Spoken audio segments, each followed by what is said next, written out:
Qaranglar, nimadir noto'g'ri emasmi shu yerda? Aholisini deyarli hammasi o'zbek tilida gapiradigan, o'zbek zabon bo'lgan yurtda xitoy tilida reklamalar qo'yilayotgani.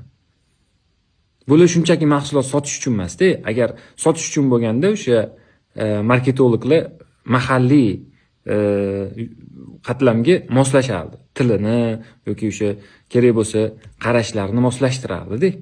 Bu yoqda aksincha bo'lyapti. Xitoy tilida reklama qo'yilyapti. Bitta akamiz fabrikalariga kelibdi, xitoyliklar delegatsiya bo'lib. Bu stolingiz necha pul debdi. Endi akamiz hozir qimmat demasin, 60-65 dollar sotiladi degan ekanlar. Kulib 46 dollardan beraman, men bilan ishlagin deb ketibdi. Bunaqa narxlarni O'zbekiston xalqiga haligi yaxshilik qilish maqsadida qilishyapti deb o'ylayapmiz ham hozir.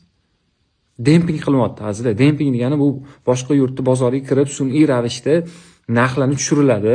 Boshqa raqobatchilar chiqarib yuborilgandan keyin o'zi monopol bo'lib istagan narxini qo'yadi. Bozorni egallab oladi shunaqa. Bunga biz bir tanu bir jon bo'lib kurashmasak yechim topa olmaymiz azizlar.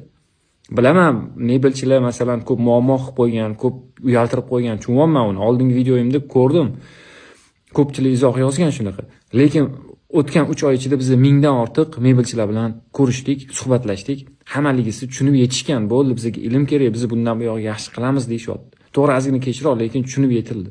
Hozir ozgina millatparvarlik qilib olishimiz kerak deb o'ylayman. Chunki mebel va yog'ochsozlik sohasida 500 mingga yaqin odam, endi mendagi ma'lumotga ko'ra 500 mingga yaqin odam oilasini tebratadi. Shu sohadan bir nimadir natijalarga, nimadir maqsadlariga erishadi.